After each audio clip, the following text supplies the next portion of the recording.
Ladies and gentlemen, good day and welcome to Q2FY24 earnings conference call of HDFC Asset Management Company Limited.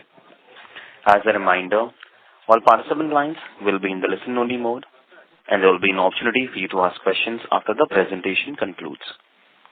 Should you need assistance during this conference call, please signal an operator by pressing star then 0 on your touchtone phone. Please note that this conference is being recorded.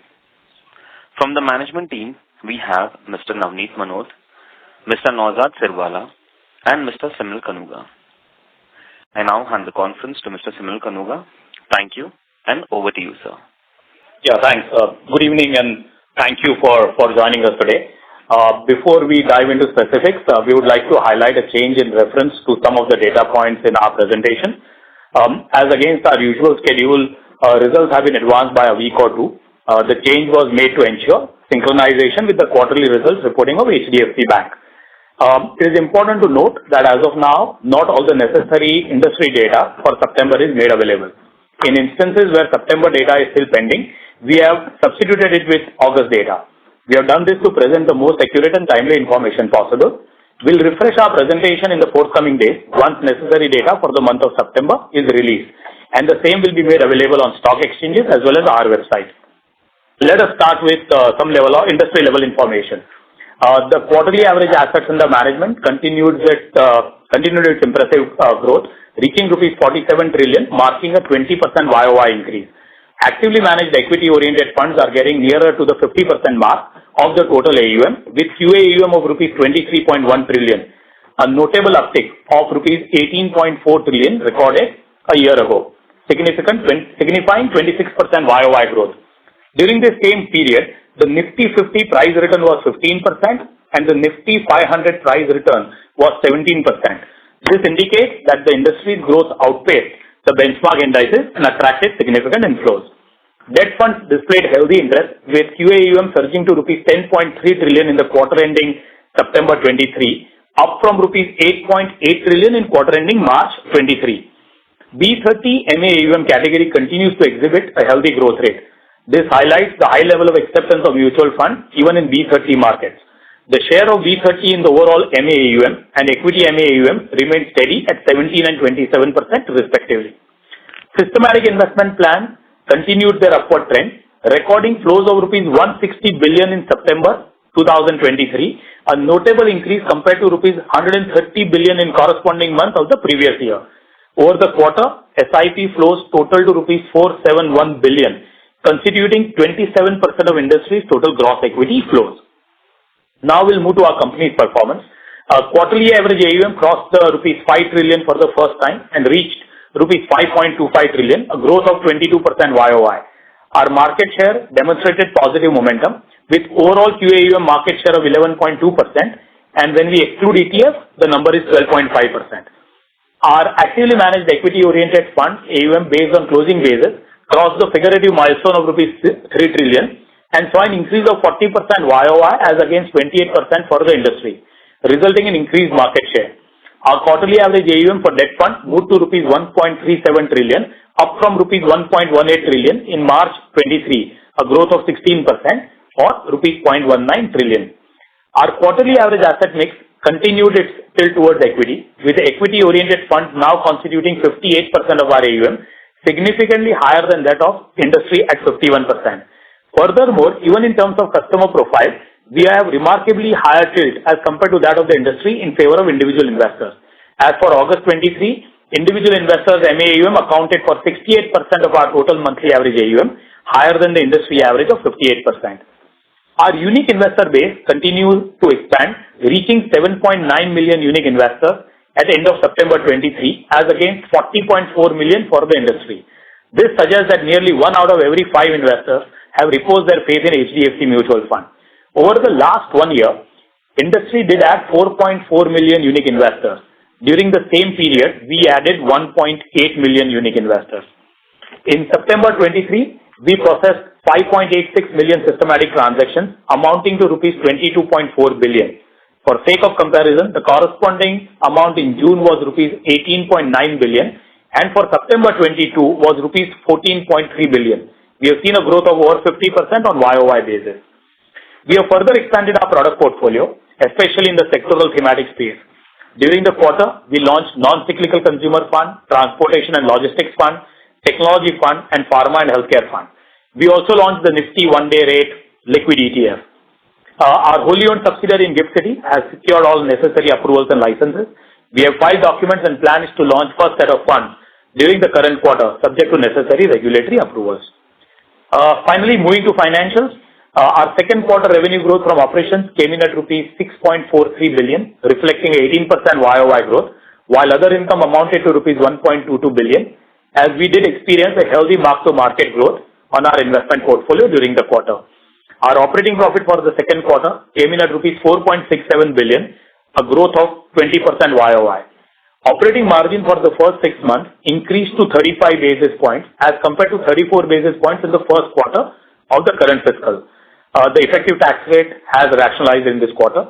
Last quarter, many of you would remember, it was lower primarily due to increase in deferred tax charge attributed to holding a period of certain investment transitioning from short term to long term. So thank you so very much. Navneet, Nauzad, and I are very much available to take questions. Nirav, I think we can open up for questions. Thank you very much. We'll now begin the question and answer session. Anyone who wishes to ask a question may press star and one on their touchtone telephone. If you wish to remove yourself from the question queue, you may press star and two. Participants are requested to use handsets while asking a question. Ladies and gentlemen, we will wait for a moment while the question queue assembles. Participants, you may press star and one to ask a question.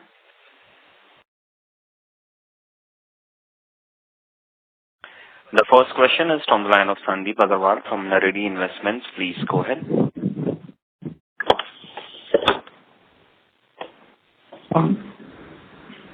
Thank you for the opportunity.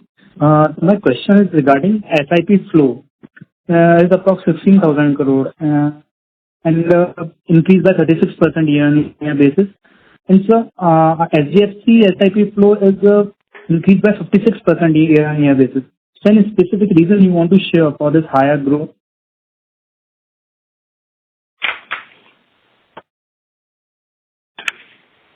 So overall, I think it's been helped by a variety of reasons, including the improvement in performance, products getting approved across all wealth managers, our focus on each and every channel, be it the mutual fund distributors, be it RIAs, fintechs, banks, and of course HDFC banks. I think it's been quite helped by a variety of other initiatives, be it on the marketing side, on digital side, product communication side, etc. And this continues to remain a very high focus area for us, and we remain quite focused as a team on continue to build our systematic transaction book. So my next question is, so what percentage of growth do you expect in next 2 years in SIP flow? Any number for industry and HDFC AMC?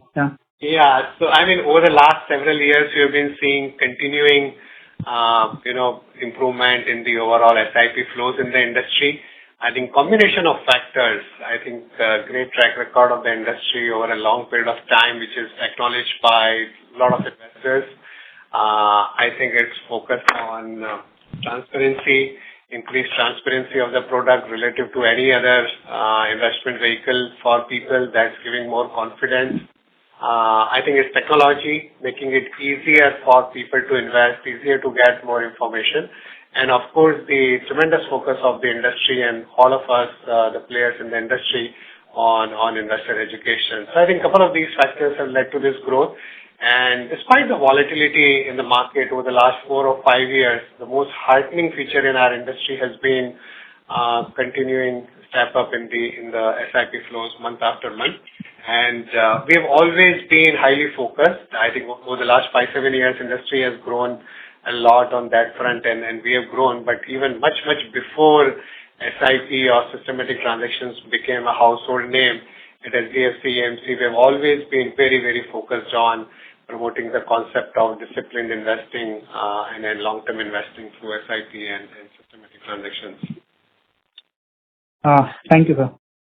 Before we take any other question, I thought I'll take this opportunity to mention something which is very, very close to our heart at each and everyone at HDFC AMC. During the course of this quarter, we launched our HDFC Cancer Cure Fund. As everybody would know, the returns from the fund are shared with Indian Cancer Society. We could raise over 1.8 billion in this fund from over 1,600 clients, and we remain very, very thankful to each and every one of them. So I'm very thankful to SEBI, to our distribution partners, to our investors, and of course, the entire team at HDFC AMC and all the well-wishers. We are very proud that the first fund that got launched in 2011, and then second series was in 2014, followed by 2017.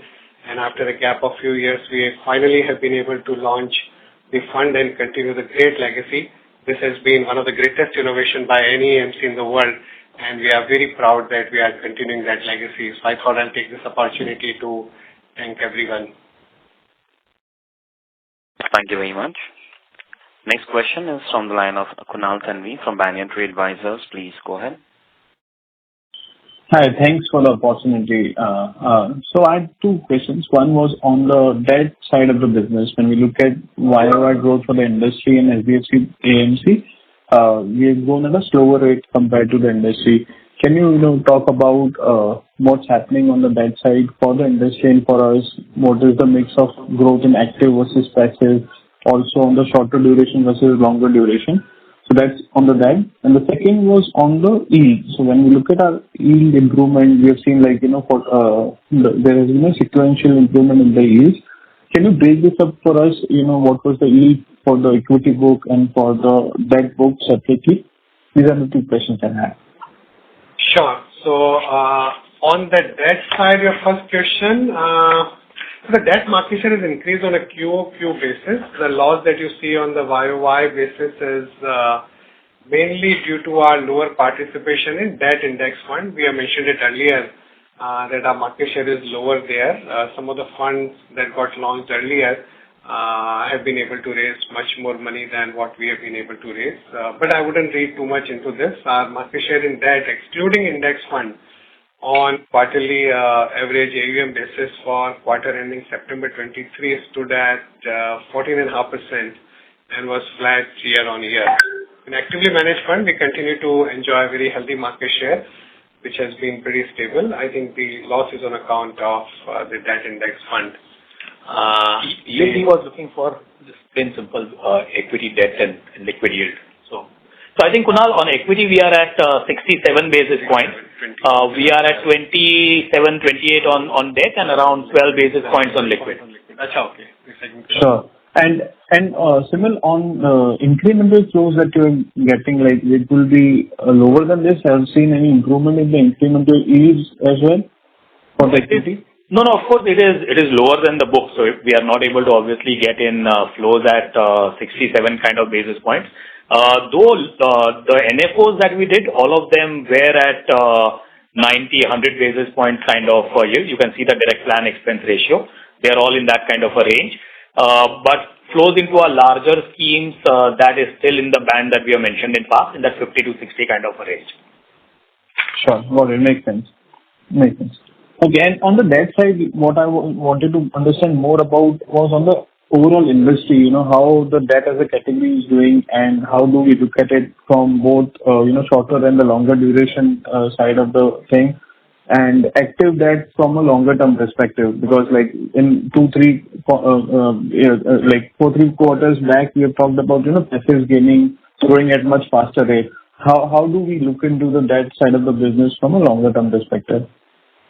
So over a longer period, we have seen that in an environment where interest rates are flat to declining, we see greater flows into the fixed income versus the environment where rates have been going up in last couple of years. And that's why in last two financial years, we have seen net outflows from fixed income. Last quarter was positive, but most of that money was at the short end of the curve. Over the next several years, if you ask me, there is a lot of potential for us, when I say us, meaning industry as well as HDFC AMC, for us to grow on the fixed income side, both at the short end and the long end. last couple of years, the greater growth has been on the equity side, but on the retail side as well, there's a lot of opportunity. If you look at the overall fixed income AUM of the industry as a percentage of bank deposit, it has actually come down in last 4 or 5 years. So I clearly see an opportunity. Of course, as an industry, we would have liked the tax regime to continue, which underwent a change, as you are aware, in the last budget. But even, notwithstanding that, we would continue to work hard to promote fixed income funds among larger set of investors. There's tremendous potential. Sure. Thank you so much. I'll get back into you. All the very best. Thanks. Thank you. Next question is from the line of Swarnam Mukherjee from BNK Securities. Please go ahead. Yeah, hi. Good afternoon, and thank you for the opportunity, and congrats on a good set of numbers, sir. So, first, I think on the yield side, a couple of quick questions. One is that you were mentioning 67 bits on the equity side, the yield is. So just wanted to clarify, does that also include index fund, or would that be classified separately under passive? And if so, then what would the yields be for the passive side of the portfolio? Actually, Swarnab, that includes index fund. The index fund is a very small part of the overall pie, right? It is like 16,000 crores on a 3 lakh crore kind of a number. The index funds, like if you look at the larger index funds, the Nifty 50 and the Sensex 30, they would be around at whatever 12, 13 basis points kind of a yield. And the equal weights and etc. would be at around 25 basis points kind of a yield. But that would not really move the needle. It's a small part of the overall equity book. Right, sir. And also just wanted to confirm that what you mentioned, that the yields for the flows in the existing schemes in that 50-60 bits kind of a range. So does this hold steady, or because there has been flows that has come in over this quarter, particularly I see the balance advantage funds also gaining traction. Additionally, it has, I think, now 60,000 crore plus. So is there some dilution because of increased flow and consequently, sizes of this fund moving up one notch higher? You can throw some color on that. And also, so this kind of yield which we have seen this quarter, what would be your view? Should it sustain in when this equity market continues to remain strong, or would you still guide for some, slow contraction in this? So I'll just answer your question on balance advantage, and then Navneet can give a bigger picture. So on if the number that I mentioned of 50 to 60 basis points, that's on fresh flows. So what we do is when the expense ratio drops because of the change in AUM, for future sales, we also reduce the commissions that we pay. So our yield thereby would be in that broad band that I mentioned of 50 to 60 basis points. So that was on your specific question. On overall yield, I think Navneet can throw better light. So we have always mentioned that book margin is higher than the flow margin, and that continues. But of course, the flow margin is now better than where it was, but still lower than our book margin. The industry dynamic that most of you are aware of. Also, you have to keep in mind the whole sliding scale structure. So we have seen our quarterly average equity AUM increase by 35% over the last 1 year. Many of the schemes have jumped multiple so-called hurdles, and the TRs are lower than where they were. So this, if you ask me, is a good problem to have. In fact, we have been mentioning this on every call because the absolute revenues are rising. But of course, as the size increases by multiple of 50 billion, you see a little pressure on margin. But the other important point is that the pace of dilution has slowed down due to rationalization of the distribution costs. And I think Simil mentioned earlier that you would have seen the direct line TRs of some of the recently launched NFOs, not only for us, but even others in the industry. And I must appreciate, if I look at the Bajaj Finance AMC, where their first scheme, one would have thought that they would pay out the maximum to build a size, but their direct line TR, if I remember correctly, is close to 70 basis points. So we applaud them for standing ground. And at our end, I think some of our recent NFOs, you would have noticed, have come at a much higher margin. Understood, sir. Very clear. I just had, wanted to know your thoughts on the expense side also. I think cost structure has slightly increased this quarter, both on the employee expense side and on the other expense side. So if you could highlight in employee expense side, so is this because of increase in manpower that is largely playing out, and then which parts of the team are you augmenting if it is an increase in manpower? And on the other expense side, is there anything else to read apart from maybe the marketing expenditure coming due to enforce? So on the employee side, it has grown by 11% YOY for quarter ended September 19, which is pre-COVID. Our employee cost was 57 odd crores.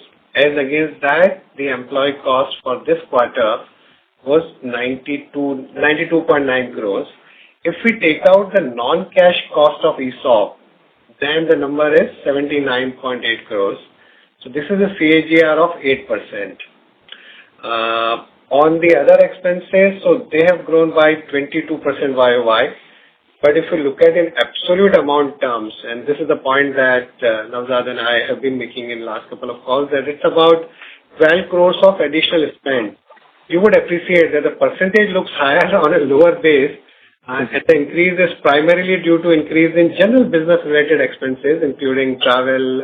We had a couple of NFOs, business development, trademark license fees, CSR expense, of course, and we continue to spend on technology and digital.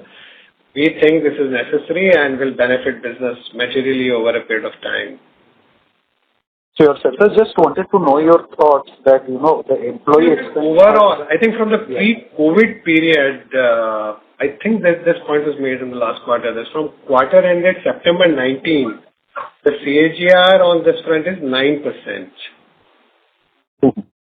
Also, Swarnabh, if I might just tell you one thing, I think you'll need to look at also the 6-monthly numbers. So I think 11% employee cost growth is September quarter 23 over 22. But if you look at a 6-monthly number for the current financial year, the people cost has kind of inflated by 9% on a YOY basis. Sir, I was actually looking at little bit sequentially, so first quarter versus this quarter, assuming that all the, increments, etc. were baked in first quarter. So from there also the number came in slightly higher. So just trying to delineate that. So between the previous quarter and this quarter, the ESOP cost is higher by about 2 crores. That itself adds additional element of cost. And we did mention that the employee headcount has also gone up. Of course, there's much front-end level at the sales and front-end and distribution level, but that also has added a bit. Okay, understood, sir. That's what I wanted to know. Very helpful, sir. Thank you so much and all the best. Thank you. Thank you. Next question is from the line of Prayesh Jain from Motilal Oswal. Please go ahead. Yeah, just a couple of questions.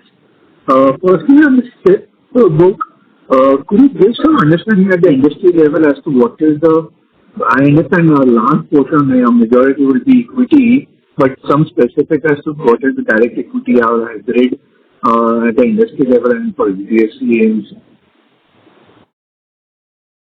Hear well. Hello? Prayesh, we couldn't get your question.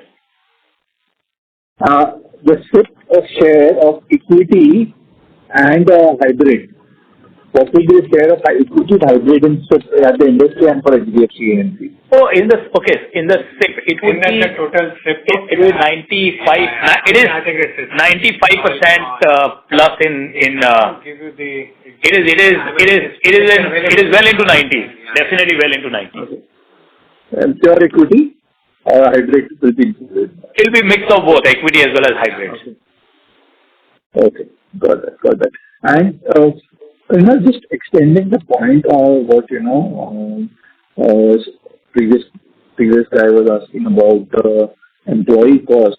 Sequentially, we have seen an increase of 10% in employee cost. But you mentioned that there is some additional ESOP cost, which was I think closer to 2.5 crores. Apart from that, headcount increase which caused 8% kind of an increase. So what was the total headcount that went up during this quarter? I'm just trying to reason, because the reason why I'm asking this question is to understand when do we see the scale benefits really benefiting the EBITDA margin profitability, we've been investing into expenses for the last 2 or 3 years now. So when do we really see the scale benefits benefiting the profitability at the company level? I think it's clearly benefiting. You are seeing the increase in market share. You have seen tremendous amount of, the new products. Over the last 2.5, 3 years, we have done almost 40 new products. We are investing in continue to invest in our active, continue to expand our systematic transaction book. We have continuously been investing into developing all possible channels. So I think it's clear the results are very, very visible, I guess. Actually, Prayesh, on a lighter note, we've been kind of asked by some of the global shareholders saying that how are you guys managing a 229 offices, 1,500 people, 5 trillion rupee assets under management by spending under 700 crores a year? Servicing tens of thousands of distributors. Yeah. So if you look at it, I think and I think even on people cost, I think our inflation, if you look at it, it's been in that just about double-digit kind of numbers, right? If you look at both 10, 11, 12% is what the people cost we are talking about. See, we would request you to not look at a Q on Q because there are certain things that kind of get accounted for. We kind of looking at how the dynamics of the business are playing out. We kind of provision for bonuses because, of course, people are the key to our business and we need to be fairly sensitive to that. Also, you would have noticed that our operating expenses as a percentage of AUM is now 13 basis points against 14, and thanks to higher growth in AUM as compared to growth in cost. Great. Just one more question. We have almost now closer to 6,000 crores of investment and balance. Any thoughts of utilization of that? That would be it.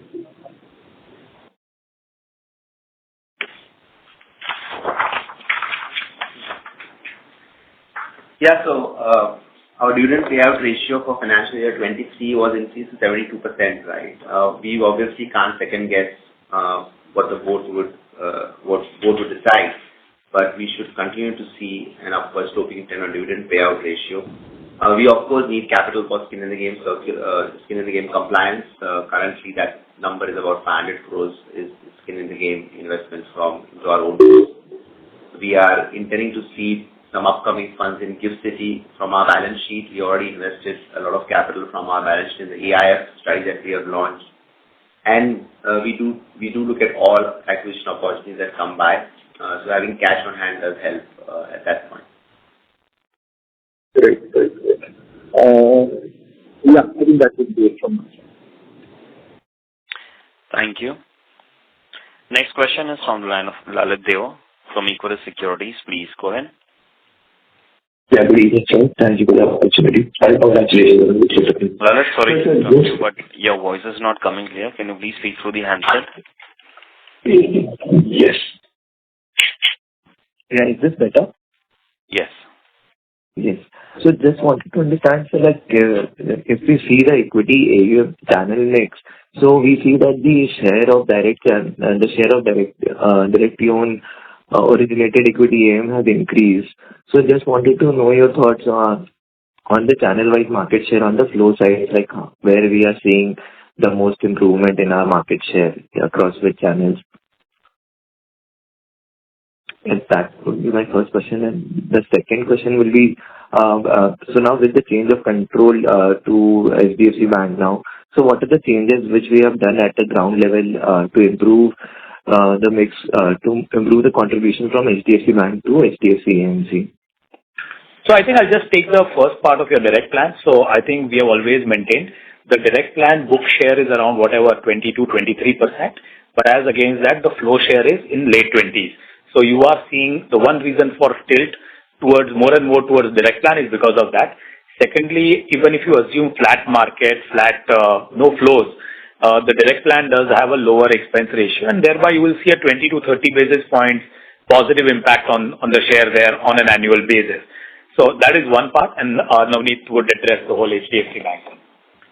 So we are seeing the material improvement in the engagement with HDFC Bank, and we'll continue to work on strengthening it further. The kind of support we have been getting from the bank is encouraging. We are deeply involved with them, and alignment of interest after the merger is definitely a tailwind. You all know, the bank is a formidable distribution machine, and we will put in enough and more efforts to capitalize on it. We have now created a dedicated vertical to look after HDFC Bank channel. While bank has been maintaining an open architecture approach as a distributor, but given the range of products across various asset classes, given the long-term track record that we have built, and the brand familiarity and all the other efforts we are making, we are confident in gaining share in HDFC Bank system. And I'm happy to state that our flow market share in bank's book is higher than the book market share for last couple of months. Hope that Sure, sir. Yes, sir. Thank you, sir. Thank you. Thank you. Next question is from the line of Sahej Mittal from 3P Investment Managers. Please go ahead. Hi, good evening, team. First of all, congratulations on a good set and commendable performance. If I look at your September, for the first 5 odd months, you have been clearly sweeping the table in terms of net equity flows, right? But if I look at September numbers, September flows, net equity flows, there seems to be some sharp drop in HDFC AMC's market share. So, is there any particular reason for that? I think, month on month, there could always be volatility. It depends on some of the NFOs that get allotted in that particular month or some other factors. So, wouldn't read too much into it. But overall, the trend has been upwards for us. And as I mentioned, it's across channels and across products. And we have been very pleased by the trend that we have been seeing. In a particular month, there could be like always one or two NFOs of competition that can impact the market share. And flows, as you know, in September were lower than the flows in August. And within that, if there are one or two large NFOs by some players, that can impact few basis points here and there. But otherwise, I think whether it's on the systematic side as well as on the gross lump sum flows, we have been seeing encouraging trend. Got it. And on the staff cost, and thank you for the compliments. And if I look at your staff cost, even for FY23, right, there's been some sporadic movements.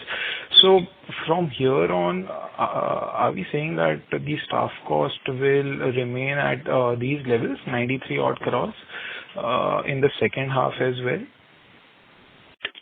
I think an annual increase of like high single digit, low double digit type you should expect. And as we mentioned that you would have seen the increase in headcount. We continue to invest in our business. We remain very optimistic about the potential of our business. We mentioned about a new vertical for HDFC Bank and a couple of other efforts that we have been making to enhance our reach. So adjusted for both, increase for the existing set of people as well as the new headcounts, it should be low double digit kind of number or high single digit kind of number that should be. And I also mentioned about the last 4 or 5 years, I think it's been pretty reasonable. Got it. And some guidance on ESOP bit for the second half and for the next 2 years?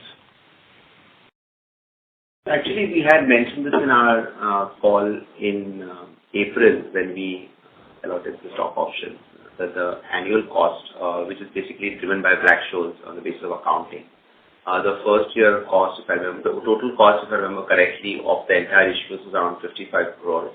And it roughly gets spread 60% in the first year, 30 odd in the second, and balance in the third year. That's how the vesting schedule amortizes the cost of the option.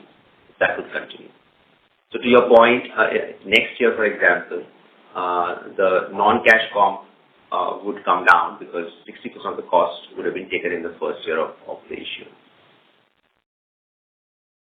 Got it. Thanks and all the best. Thank you. Thank you.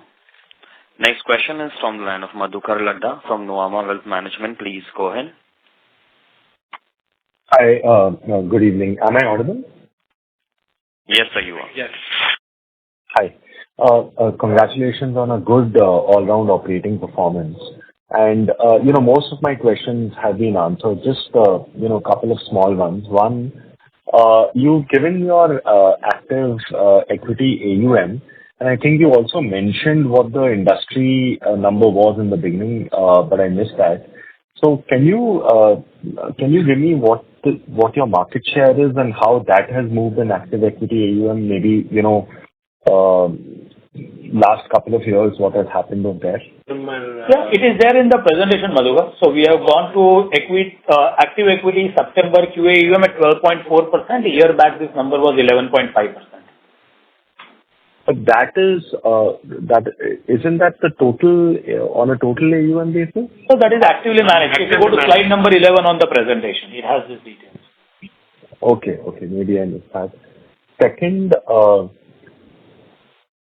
if you mentioned 67 basis points is Q2 yield on equity, that also includes the index fund yield. Can we get the number for the last quarter? What has happened quarter-over-quarter? I think it is same. I think it is just 67, 68. It is 68. Yeah, 1 or 2 basis. And maybe we mentioned the reasons also. I think there are two main reasons. One is that the book margin is higher than the flow margin, and second also the sliding scale structure. So if market has gone up and some of the funds have crossed that 50 billion hurdle, you will see 1 or 2 basis point impact on margins on those particular products. And in last 2 quarters, we have seen couple of our products crossing that hurdle, which is like a good dilution to have. I'm happy with that dilution because in absolute terms, we are making more money. Right. Sure. Those were the only remaining questions. Thank you and all the best. Thank you, Madhukar. Thank you. Next question is from the line of Sagar Doshi from Fintuit Investments. Please go ahead. Good evening. So I would like to ask, what is the approach for ETFs? So HDFC is playing a bit defensive on ETFs and index funds. So what is your view of increasing the share of ETFs in our portfolio, or what is the structure like, say, 5 years down the line? How do you see ETFs as a part of the overall book? If you can throw some light on it. Yeah, we have always mentioned that active and passive investment strategies will coexist harmoniously rather than competing at each other's expense. India is substantially underpenetrated. So Indian markets will chart their own course, and I think we don't need to move assets from active to passive the way it may have happened in some of the markets where institutions would have moved their assets. Our stance on active is very well established. We hold a very strong belief in its potential. We see substantial alpha opportunities that are still available in India. If you look at all our equity products, I think I remember 2-3 years back, a lot of people used to say when there was a period of 1 or 2 years where active funds were finding it difficult to generate alpha. But you look at all our products in last 1 year, 2 years, 3 years, they've been able to generate very good, very decent alpha. But on the passive side, we have significantly expanded our product offering, and now we would have around 20 index fund and almost 20 ETFs. So we're like 40 products. It's absolutely best in class. We continue to invest in the distribution capability on that side. If you look at our digital journey or the efforts that we are making on content, marketing, everything.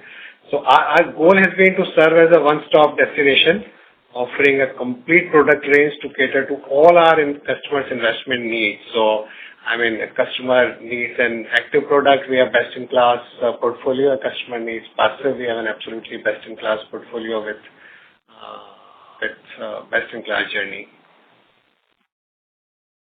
Okay. So you are not looking to increase your ETF market share, if I say? No, so large part of the ETF book in India has been built through the flows from pension fund, which, as you are aware, goes to a couple of AMCs, which is based on the allocation by the EPFO, and some of the exempted funds also follow the same pattern. And then you have some of the other ETFs like the Bharat 22, CPSE, and Bharat Bond, etc., where I think none of the other AMCs can participate. But barring that, as I mentioned, that we have done large number of product launches, and we have got a dedicated channel with a senior person leading it, and people across functions kind of like trying their best to enhance our presence in that sphere. You've seen like a couple of our products, like our BankX, which was a very small product, less than 100 crores or so, is now over 20 billion rupees. And then we continue to look at the potential of each and every product on an independent basis and trying our best. We have been also doing a lot of efforts on promoting the concept of ETFs, index funds, to set of investors who are looking at that segment. Okay. That is helpful. Thank you. Thank you. Next question is from the line of Abhijit from Kotak Mahindra Bank. Please go ahead. Hey, hi, good evening. So question on net flow market share in equities. So if it's possible to quantify how that has trended now versus 12 months back, so that would be a helpful number to look at. But more importantly, given the excellent fund performance, do you think the flow market share, specifically in the non-HDFC Bank channel, has sort of reached a stage which largely seems reasonable and appropriate, or you think there is still quite a lot of potential for us to improve? And as far as HDFC Bank goes, if you could give some granular details in terms of how the interests are aligning. You mentioned you gave some comments earlier on, but when do we really start, see that? When do we start to see that reflected in numbers? So first of all, aspirations are always doing more than what we have done, doing better than what we have been doing. And I think the brand we represent, the distribution network, given our top-of-the-line digital infrastructure, given the efforts we are making on the marketing side, product content, every single thing, we continue to aspire for higher market share. And on both sides, I think getting greater share of lump sum flows as well as bigger focus has also been on growing our systematic transaction volume. I'm sure you would have noticed that in September 23, our inflows from systematic transactions, which include both SIP as well as systematic transfer plans, that has reached 22.4 billion, which is up from 14.3 billion in September 22. So it's a substantial increase. And with everything that we are doing, we continue to aspire for higher market share than where we are. Got it. And just a follow-up on the SIP, investor behavior, sort of an open-ended question, but behaviorally, are you seeing, people who come in the last 2-3 years sort of behaving differently in terms of remaining invested for longer or wanting to still, cash out and book gains given how the markets have been behaving? Any comments there would be helpful. So I can't comment for people who come in last 1 year, how will they behave. But I think the trend is very encouraging over the last couple of years, the way the concept of SIP, the way it has become a household name, and the level of interest among investors from all strata of society is very, very encouraging. And across all channels, we are seeing everyone focusing on building their systematic transaction book. And I think I mentioned earlier that we have always been highly focused on that segment of the market.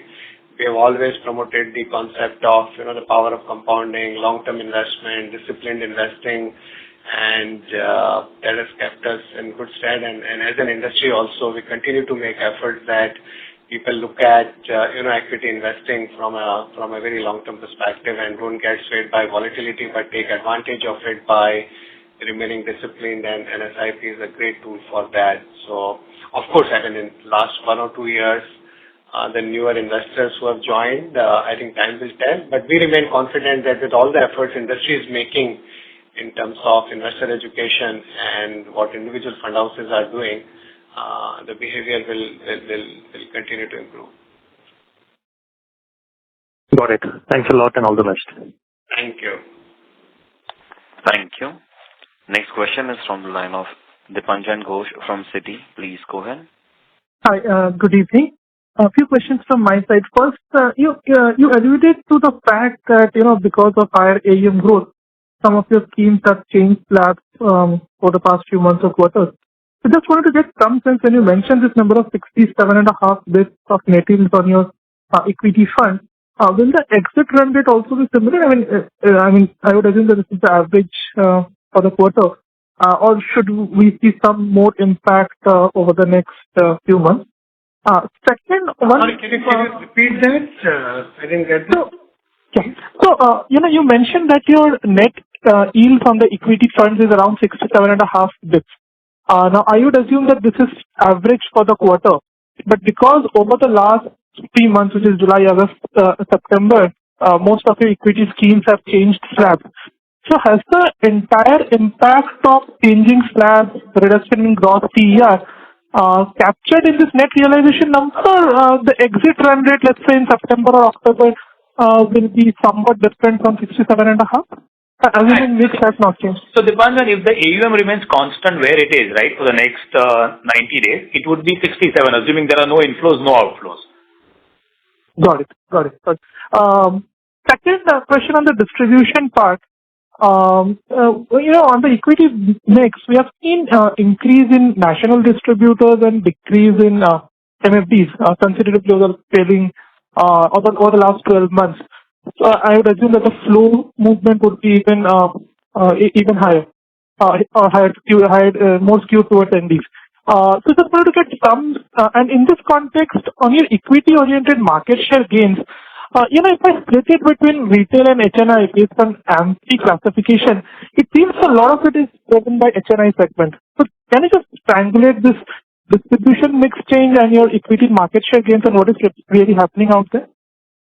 Not much on that front. I think few basis points here and there could also be a possibility. I'm just guessing that some of the national distributors who also do aggregation by, kind of a JV or an acquisition of some of the MFDs, and if that AUM shifts from an MFD and get classified as an ND, that could be one reason. But otherwise, not much of change in the overall trend.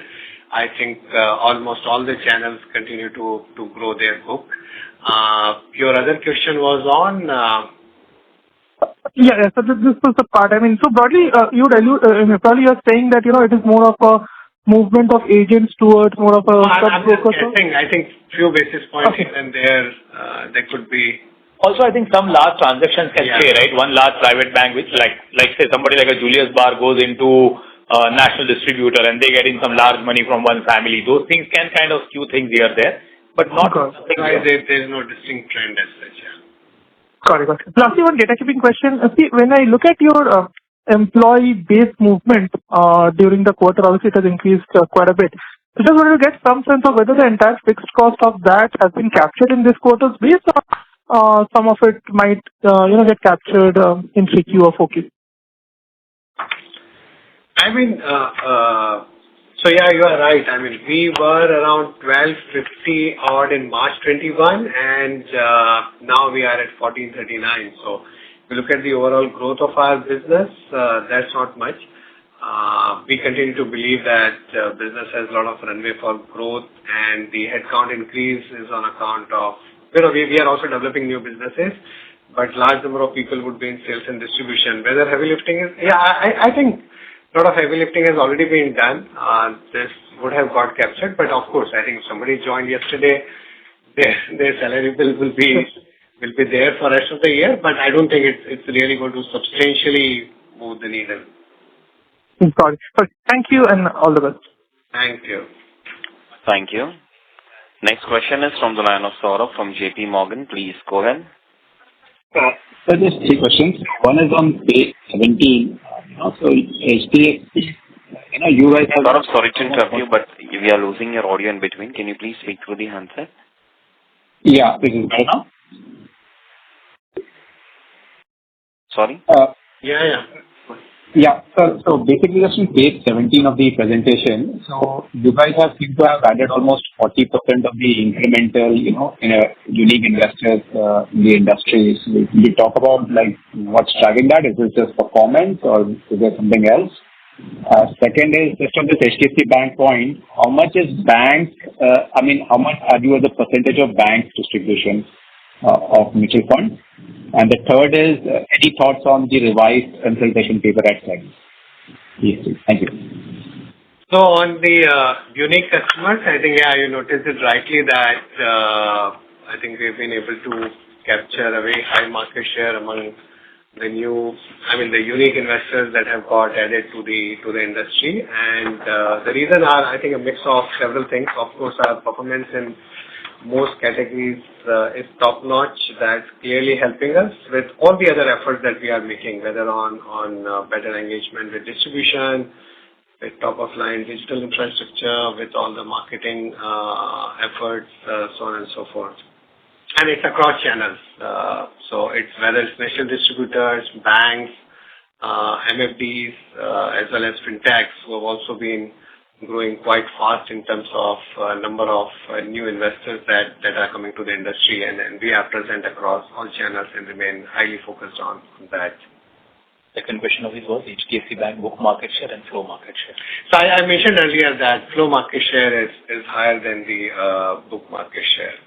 So of their book, book market share would be in the 25 to 30% range. On flows, we are definitely getting more than that. So. And lastly was the new TER regulation.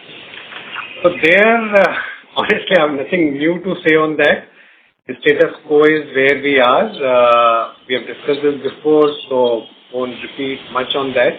But one thing I would like to add that the idea of regulator was to pass the benefit of economies of scale to the investor. And in that regard, we as Association of Mutual Funds of India as well as individual AMCs have presented the data to regulator. And in fact, it will be interesting to cite data for one of our funds for reference. That what is that has been presented to the regulator by the industry. So let me give you one example that our largest equity-oriented fund is HDFC Balanced Advantage Fund. The current AUM of that is around 65,000 crores, and the regular plan TR as per formula comes to 1.45%. Regulations were modified in April 2009, and at that point in time, this fund had an AUM of 40,000 crores, and the TR at that point in time was 1.78. So over the last, say, 3-4 odd years, TR has gone down by 33 basis points, or for that matter by around 19-20%. So economies of scale has actually been passed out to the investor. And I will take this opportunity to sincerely compliment SEBI. They dived into data and heard us out. And you all have heard what Chairperson had to say in the following press conference. But we have nothing more to say on that. Thank you, sir. This is very useful. Thank you. Thank you. Next question is from line of Tejas from PEFD. Please go ahead. Yes. Am I audible? Yes, sir. Yes, Tejas, yeah. First of all, congratulations on hitting 5 trillion mark. My first question is, what will be your guidance for the upcoming financial year? Tejas, we don't make any guesses. You appreciate, right? Our business does kind of depend a lot on how the equity markets move. So we don't want to even hazard a guess there. Okay. So my second question would be, what would be the important factors that would be the biggest reasons in making you hit the 5 trillion mark as well as gaining such a huge market share?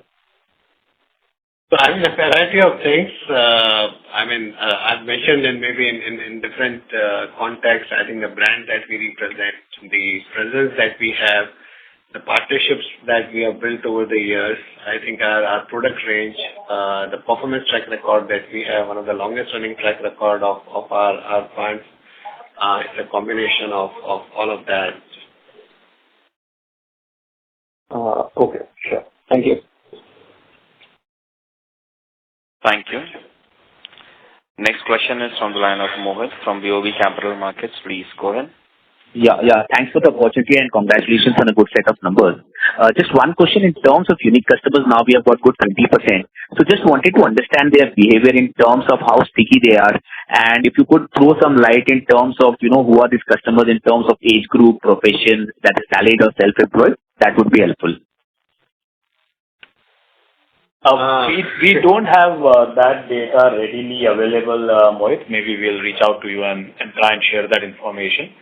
In terms of staying on equity side, if you look at it, the average holding period, now there is no real science behind it. One way to do that would be based on existing book that does rest with us, but that would kind of get skewed because of large amount of new additions in the last 12, 24, 36 months. The other way to look at it is look at people who are exiting out of us, but that would kind of ignore people who continue to stay with us. So there is no real science, but some data that ANSI had published did state that the average holding period is sub 3 years. Okay, but that sub 3 years, I think, is for the industry, so that holds true for US. It is slightly better for us. All right. Yeah, thanks and all the best. Thank you. Thank you. Ladies and gentlemen, we'll take the last question from the line of Amrish, individual investor. Please go ahead. Thank you for the opportunity and congratulations on a fantastic set of results and operation numbers. Sorry to interrupt. There's one number. To speak a little louder, please. Yeah. Congratulations. And there's one particular operational number I'd like to get some further input on. So follow up to the individual investor, to the individual customer question. If you look even at our individual folios, this is now really accelerated in the last 2 quarters, and of course this quarter has been fantastic. Our average AUM seems to be more or less holding steady, average AUM portfolio. So we are getting more than just, one customers, we're getting multiple folios from them. And this now number looks as similar to what we were maybe in March 21. Is it fair to interpret this that this should therefore then follow on and we should maybe see even revenue market share go up, AUM market share go up to similar levels at a later date? We didn't exactly understand your question. So you are saying AUM per customer is good. That's what you are suggesting? Exactly. Yes. So the number of folios is increasing very fast. Right. So our share of folios today is now at a level which was similar to what it was in March 21. Understood. And in March 21, and you could say, folio can go up, but the average AUM per folio can go down, but that's not happening. So our folio, also average AUM per folio is staying more or less constant. So it's not just people being added for the sake of it. So if that's the starting basis, which is a strong foundation, as a lead indicator, in March 21, we were probably 13.5 or 13.6% AUM market share. We are today slightly less. Is this a fair way to interpret that? Maybe not forward guidance, but is it a way to interpret that some of the market, the AUM benefits actually come later after the folio has been added? Yes, AUM. I don't know if because you are looking at the overall AUM where there could be institutional investors and there could be like flows into the ETFs, etc., and then trying to divide that number and arriving at that conclusion? No, individual. No, only individual AUM. I'm not looking at... No, sir, but what happens is, when you look at the total AUM and divide that by individual folios, right, it might not really give you the right data because there are large institutions who are investors in liquid funds and debt funds. Also, Navneet earlier mentioned about this whole ETF business. Sorry. Individual AUM divided by individual folio. I'm separating the institutions. Right. Because some part of that growth would have also come in from mark-to-market changes in equity, right? So that's the reason you might be kind of getting that data. Yes, of course. But if I look across, last 15, 16 quarters, this number, has not changed a lot, and it's higher than the market average. So our folio, AUM folio is higher than what the market has. So if our market share of folios is increasing and our average revenue per individual folio is higher than the market, this should. So your inference is right. Your inference is right, saying that this is a positive signal. We agree to that, sir. Absolutely. Let's hope the trend continues. Okay. Perfect. Thank you. Thank you. Thank you very much. I now hand the conference over to Mr. Navneet Munot for closing comments. Thank you all for attending the call. Thanks. Thank you very much. On behalf of HDFC Asset Management Company Limited, that concludes this conference. Thank you for joining us. You may now disconnect your lines. Thank you.